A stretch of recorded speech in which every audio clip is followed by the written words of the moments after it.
Proljeće je vrijeme kada bašta postaje prava mala fabrika života. Toplije temperature, duži dani i vlažno tlo čine idealne uslove za sjetvu mnogih kultura. I dok mnogi čekaju da prođe opasnost od mraza kako bi sadili paradajz, papriku i druge toploljubive biljke, postoji cijela paleta povrća koju možemo sijati upravo sada i brzo ubrati prije nego stigne ljetna žega. U ovom videu donosimo listu povrća koje možete posijati već danas i koje će do početka ljeta biti spremno za branje. Uz to saznaćete i trikove za bolju klijavost, zaštitu mladih biljaka i produžavanje berbe. Ne spominjemo je često, ali rotkvica je brza i zahvalna. Jedna je od najbržih kultura za uzgoj. Od sjetve do berbe može proći samo 3 do 4 sedmice. Sijete je direktno u redove svakih 5 do 10 cm, a ona voli svježu zemlju i redovno zalijevanje. Najukusnija je dok je mlada, ako preraste zna postati ljuta i šupljikava. A dodatni savjet je da je sijete u više navrata svakih 10 dana da imate svježih rotkvica cijelo proljeće. Neizostavna salata je klasika za svaki vrt. Salata brzo raste i može se brati list po list onako izvana, a ne cijele glavice. Sijete je direktno u zemlju ili je presadite iz rasada koji ste unaprijed pripremili. Voli umjerene temperature i stalnu vlagu. Može se brati već za 30 do 40 dana od sjetve. Dodatni trik, sijte je između redova drugog povrća kako bi uštedili na prostoru, ali i dobro se slaže sa nekim kulturama i one štite jedna drugu, poput luka ili graška. Rukola također brzo raste, a ima onaj bogati okus. Klija za par dana i može se brati već nakon 3 sedmice. Posijte ju plitko u gustim redovima. Ona brzo ode u cvijet kada temperature porastu, zato je sijte sada ranije. Možete je uzgajati čak i u posudama ili vaznama. Dodatni savjet za rukolu je da režete samo vanjske listove kako bi biljka nastavila rasti i duže trajala. Moj omiljeni špinat je vitaminska bomba za proljeće, voli hladnoću i brzo daje lišće za berbu. Sijte ga direktno u redove na razmak od 15 do 20 cm. On također ne podnosi vrućinu i brzo cvjeta. Berite mlade listove ili cijelu biljku.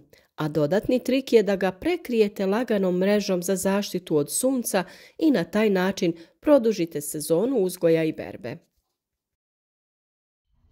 Blitva se može sijati direktno u zemlju, ali se također može uzgajati iz rasada i osigurati berba više puta. Ona ne raste tako brzo kao špinat, ali daje obilnu berbu sve do ljeta. Sijte je ili je presadite, a razmak je 30 cm između biljaka. Redovno zalijevanje i odstranjivanje starih listova potiče rast novih.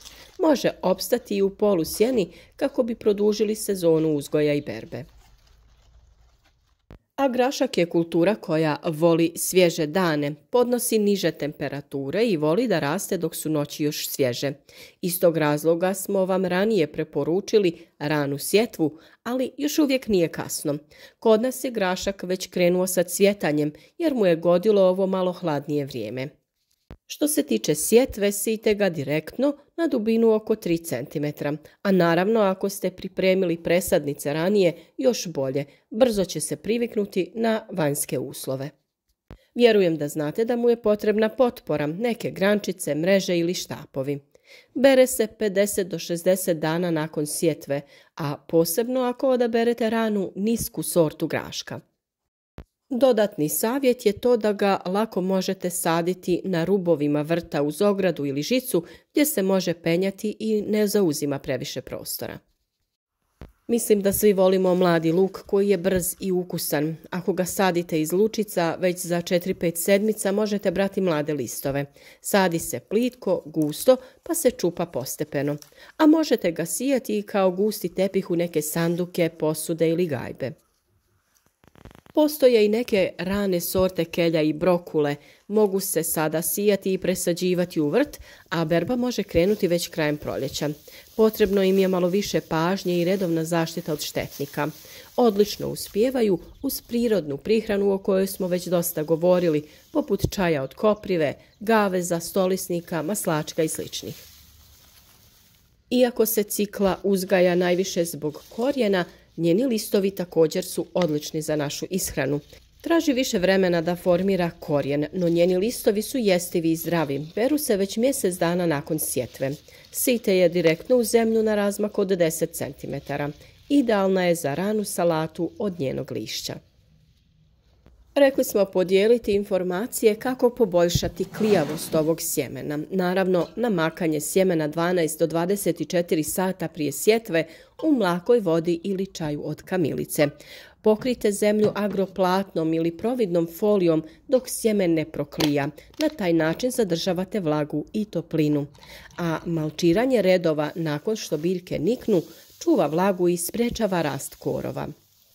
Naravno, zaštita biljaka bez hemije je naša specijalnost, pa zato na našem kanalu potražite detaljne video savjete kako ukloniti puževe, kako zaštititi biljke od lisnih ušiju i sve druge potrebne savjete. Protiv puževa koristimo pepeo, ljuske jaja, talog kafe oko biljaka. Za lišne uši koristimo čaj od nevena, mlijeko, sodu, prskanje koprivom i raznim drugim prirodnim preparatima. A ovdje možete vidjeti mini kalendar kada je vrijeme za sjetvu određenih biljaka i koliko će biti potrebno vremena da prođe do njihove berbe. Ako želite jesti svježe povrće iz vlastitog vrta već za mjesec dana, sada je pravo vrijeme za sjetvu. Rotkvica, rukola, salata, grašak, špinat i mladi luk ne čekaju, one najbolje rastu kada još nije pretoplo. Uz malo truda vaše gredice će do ljeta već biti prazne jer ćete sve pojesti. A onda ide drugi ciklus, no o tome ćemo posebno govoriti. Sadnja u pravo vrijeme znači uživanje u svježem povrću bez štetnika i stresa. Iskoristite april i maj maksimalno, a vrt će vam uzvratiti obiljem.